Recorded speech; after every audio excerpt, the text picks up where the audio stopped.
Welcome to A Founder's Life. I'm your host, Leo Gestetner. On this show, we dive into the real stories behind the highs and lows of entrepreneurship and how we pursue a more balanced and meaningful life along the way.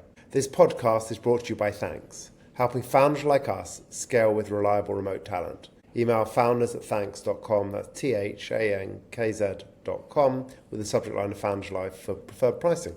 Now, I'm joined today by Scott Leff. Scott, thanks for joining. Would you like to introduce yourself to the audience? Yeah, great to be here, Leo. Thanks for having me. My name is Scott. I run Leff, which is a B2B content marketing agency. We serve primarily global consulting firms and other B2B companies, and based in Chicago, but with employees across Europe as well. Excellent. Would you like to talk a little more about your journey that brought you to where you are today, and then a little more about the current business, sort of, what the customers look like, what you're doing for them, etc.? Sure. And I think like most entrepreneurs, I didn't have a plan to get into this. The opportunity presented itself. I got my start in business publishing with McKinsey Company, working as eventually managing editor of the McKinsey Quarterly. I left McKinsey to go work at Chicago's Olympic bid. The city was trying to get the 2016 Olympics. We didn't. Rio got it. They were better at bribery than Chicago was, which is ironic. And after that ended, I think I was casting about for what was next. And my wife said, "Why don't you just try freelancing? You're a writer and editor. I know companies will hire you." And, so I started doing that. And it was probably a couple years of feeling my way through the fog, trying to understand how to talk about what I did, what companies would hire me for. And over the course of that time, I got busy enough that I brought on a partner and then incrementally built from there. So we're 16 years into the journey now. We are about 28 people. And it's been interesting. Again, like most entrepreneurs will attest, it's not a straight line. And there are lots of listening, lots of connecting the dots, trying to understand what clients want and how you can adjust to give them solutions. Yeah, I think that makes sense. And it's, the path is rarely on purpose with entrepreneurs. People have a habit of falling into things. It's spotting the opportunities. Yeah, well, and I think anyone who's been around for a few years can look back at some attempts they made where they thought this was going to be a big offering, didn't go anywhere. But you need those experiences, right? Because at the least, you're developing that test and learn muscle. At best, you're figuring out how to put the pieces together in a different way that might be marketable. Very true. And tell us how family looks for you. Family? Yes. Married with 2 kids, 21 and 19. So that's been an interesting journey. Anyone with kids will agree that watching them learn, grow, and develop is a humbling experience, but also enriching because you can't help but go back to your own experiences and think about where you were at that time, how you developed, what you learned along the way. So give a lot of thought to how to gently guide, be a resource for them without solving their problems myself, because that's not how people develop and grow in the long run. True, we've always believed in sort of treating our kids like adults as much as possible, letting them make the mistakes. Yeah, my wife and I agreed that it was important for them to make mistakes and fail when it didn't really matter, which is, sometimes even through high school. You have to go through those times. And if parents are always there to catch you before you fall, then again, you just don't develop those muscles, the resilience, the grit to figure out for yourself. Yeah, I think I wrote a blog the other day talking about, we learn more from failure than we do success. It's true. And I think most of us can. I don't know what your batting average is for success to failure, or how you define failure. I think hopefully I'm batting at least 500, but you don't know from time to time, depending on how you define success. As a non-American, I get what you're talking about, but I haven't got a clue if 500 is good or bad. But if you're... what's it out of? Yeah, in baseballs, if you're... No, I get that, but what's it out of? Is there a... 500 out of 1,000. So that's Okay. 50-50, which if you're failing half the time, I guess you could say you're learning half the time, if you want to be optimistic about it. Yeah, I think, anyone who thinks an entrepreneurial path is easy and all success is either lucky beyond all belief or it's just waiting for the failure that's about to come. Because it's a roller coaster. It's hopefully a fun roller coaster in the end, but it's definitely a roller coaster. Well, I know you've talked to a lot of entrepreneurs, and I'd be interested to get your opinion on what drove most people to become entrepreneurs. If it was the opportunity was staring them in the face, they couldn't avoid it, and so they had to plow forward, or if they had an experience that made them think, yeah, I can do this. But how would you describe most people's inspiration for going out on their own? Yeah, I mean, it's an interesting question. I think, anyone who says they're going into becoming an entrepreneur to make money, that's a mistake. Because, like I always say to young entrepreneurs or to high school students when I'm talking to them, it's you'll probably make more money getting a job. Now, hopefully long term, you'll make more as an entrepreneur and you'll have more fun, but certainly in the short or medium term, you'll make more with a job. So, I think entrepreneurs come from a number of different places, but I think a lot of it is a bit like you said, which is almost falling into it. Like, there isn't a business plan behind it. It's more you're seeing an opportunity and that then becomes a business that you build upon. Right. And I think for me, I knew that there were a couple of things that I was good at. I didn't know if I could run a business, but I knew I could write and I could edit. And so some of those skills that you need to actually be successful in a business come to you incrementally as the business grows. You always wish that you could acquire them faster or right on time when you face a certain challenge. But I think that's heartening for people who want to go down this path. You don't have to know everything, have it all figured out, have all the experiences, because every day is going to throw something new at you. And I think the main skill you need to have is just being ready to respond and figure it out. Yes, I think ducking and diving or pivoting is, whatever form that takes. I think but that is the entrepreneurial journey, which is you're spotting an opportunity. It may not be the same opportunity that you had originally. You suddenly say, that's a great opportunity, I'm going to go that direction. That's, that is the journey. It's finding, those opportunities, those little diamonds in the rough as you go along the road. One of the main points in the development of our agency, as I said, we started out mainly writing and editing. We added some design capacity. But a friend from the Olympic bids said, he worked at a large consulting firm. He said, we're getting ready we want to do some videos around the Olympic movement. Can you do video production? And we hadn't before, right? But as an entrepreneur, the rule is say yes and figure it out. And hopefully you don't get too far beyond your capabilities so that you're letting the client down. But in this case, we were able to pull a production team together, created the videos. The client was really happy. And then that has led to a 12-year relationship with this client where we do lots of video every year, everything from more modest productions to 10 or 12 person crews, more soundstage, not quite Michael Bay or Spielberg, but ambitious productions. And so had we not said yes and figured it out 12 years ago, we would never be in that place now. Yeah, I think, and what you said, sort of, saying yes when the client asked, I think in the end, with a lot of things, unless you've got a really, really focused business, I often say to my business partner, it's a yes to most things, unless it's a definite no. Yeah. I mean, there's some things you're like, this just is not a fit for us. We can't add value here. Okay. But if it's slightly off from what you do, well, okay, you know what? We can adapt, and if that's a good client, and 12-year client is definitely a good client.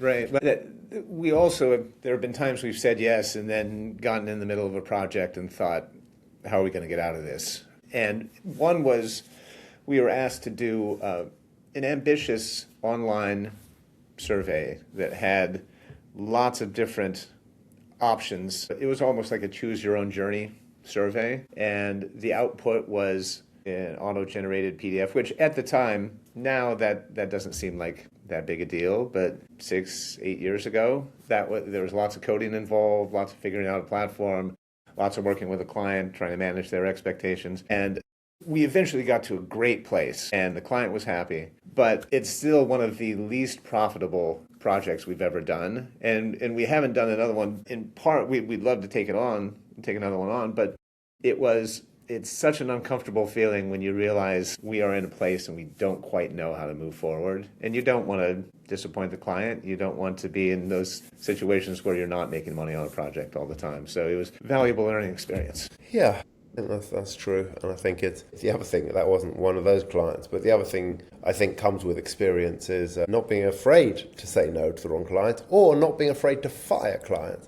I've definitely fired clients that, fall into the, when you're doing the no arsehole rule, there's definitely some that fall into the other side of that, and you're like, life's too short. Yeah, definitely been in that situation, and it's difficult because when you start out as an entrepreneur, if the rule is say yes and figure it out, that means that you're not saying no to much. And at a certain point, you can't say yes to everything and define yourself in the market. Saying no to a client that is difficult to deal with, or firing them is that next step. That's tough too. We've gotten better at it, but it's never easy, and it's hard to know where's the line. At what point have we crossed to a point where this relationship is really no longer good for us or the client? And it's a little bit like relationships generally, right? Yeah, and it's never easy, but at some point, if you don't want to deal with a client, you're probably not the right fit for them, so you're actually doing them a favour as well. So you may not be doing the next person a favour who they become a client of, tell us what sort of health looks like for you. So mental health, physical health, nutrition, fitness, however that looks for you. When it comes to physical health, it's a huge part of my regular routine, whether it's running, stationary bike, some kind of exercise. We're sitting in the chair 8-10 hours a day, so you got to move. And I also find it meditative, and sometimes solutions to those problems that you've been trying to solve over the course of the day come to you when you're exercising right after. So it's also important for that. For mental health, I come from a people whose general approach to mental health is push it down. And I should probably spend some time on the couch, but I'm not going to, at least right now. I feel like I love what I do. I don't expect it to be easy. I don't expect there to be an infinite amount of time to do everything you want to do. So I'm fine with the choices, and I feel like in some of the interactions we've had with our employees when they're having difficulty with clients, it often comes down to that feeling of helplessness or lack of agency. And it's a terrible place to be. I've been on client projects or in jobs where you feel like you're being asked for things, you don't understand how it fits in, you want to ask questions, you don't feel like you can. That's a terrible place to be, and I feel like that is a huge contributor to challenges with mental health and well-being, just because we need agency in our lives. We need to be able to make those choices and feel like have some kind of control. And when you don't have that, I feel like some of the other things compound. And what do you like to do for fun? I was a musician in a former life, and so music is everything to me. At this office, we have a turntable and 600 records here. We're playing music all day. I play music on the side, so I'm producing a monthly acoustic concert series, a very intimate kind of gathering. Think Tiny Desk concert, something like that. And then going to see music, traveling a bit. I was just in Memphis recently, making the pilgrimage to one of the great U.S. music cities. Those are the things that end up recharging the battery when work starts to become a bit oppressive. I love that. And how about, so, obviously recharging the battery, but if you look at that sort of balance, that center line on a balanced life, how do you find that you balance between the different aspects of work, family, health, and having some fun? I don't pretend to do a very good job of it, really. And I think it's a challenge, particularly after the pandemic, when those lines between work and life blurred. Initially, when we were working from our homes, that was a challenge. And so, as an entrepreneur also, the work is never really done, right? You could, if you wanted to work around the clock, you could. And so it's easier now that the kids are grown, and I don't feel like I'm not neglecting them by spending time on work. But I think it's, for all of us, you have to make choices. You can't do it all. I don't watch a lot of Netflix, for instance. Binging TV isn't my thing, but that's not something I miss. For others, that's how they recharge their batteries. So I feel like, again, coming back to agency, if you're thoughtful about how you want to spend the 24 hours of the day, each day, and get done what you need to, find some time for yourself. I think that can look different for everyone, but I feel like I said, I know I could do better, but I'm maintaining. I'm feeling all right. Excellent. That's all you can ask for. And what has been a pivotal moment in your life? Trying to think. There are a couple of times early on that in sports, in playing music, that were huge failures.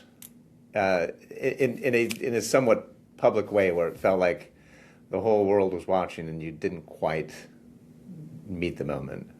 As traumatic as those were at the time, I think they gave me, I don't want to say a fearlessness, but a willingness to do some of the challenging things, not be afraid of failing. And I think we talked a little earlier about testing and learning, being okay with failure. That's a muscle. And when you know that the worst that can happen is really not that bad, then it makes it easier to charge forward. How about for yourself? For me, I don't know. I mean, I've had sort of probably a few pivotal moments, and I look at it as chapters. I'm actually doing a book at the moment, but the different chapters in my life, whether it be, I got married young, my first business actually was as a teenager, whether it be there was a big tech business which I founded with my brother. That was definitely a pivotal moment, and the learnings that came from building one of the market leaders across UK, Germany, Sweden and France in 2.5 years.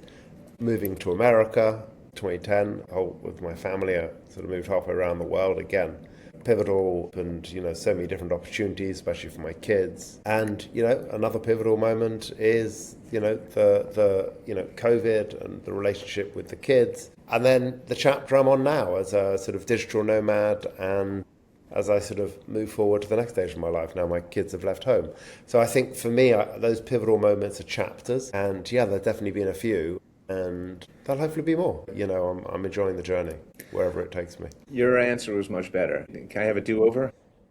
I want to give you another pivotal moment. I want to give you a more positive one. It's whatever. People, I find, there's a whole mix people give. And I love that. It's one of those questions that, it's whatever comes to mind. It's hopefully not a prepared one. Yeah, well, and it was nice hearing you go through the series of pivotal moments and realize that it's not as if you get to an age and your pivotal moments are over. There can always be another one around the bend that changes the path forward, creates some new opportunities. You don't know it at the time, but in looking back, it was a really meaningful thing that happened. Yeah, I think life's a journey, and I definitely embrace that journey. It'll have lots of twists and turns, and that's fine with me. But you never know what'll come. What's one piece of advice you'd give to an aspiring entrepreneur? I think the biggest thing, as I look back at my own journey, is you tend to feel that you're the only one that's ever gone through this, that the problems you have are unique to your venture, which couldn't be further from the truth. And so the best thing that you can do, and the thing I wish I would have done more, particularly early on, was reach out to people who'd been in that situation and get their advice. Because I always used to think that, well, there's no blueprint for what we're doing here. Actually, there is.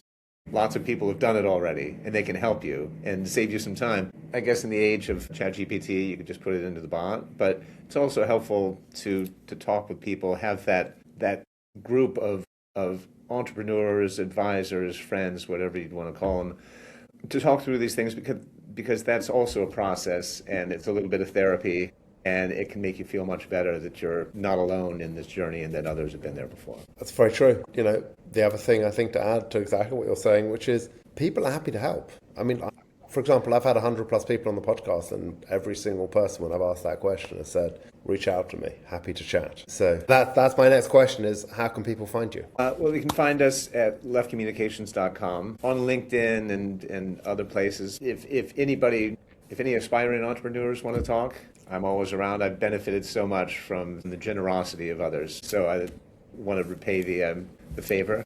But we're out there. We're at conferences and other things, and hoping to continue to move the company forward. Well, thank you for joining us today. Oh, it's been a pleasure. Thank you for having me. And thank you for listening to today's episode. If you enjoyed the conversation, don't forget to subscribe to the channel, tell your friends, and please leave a review.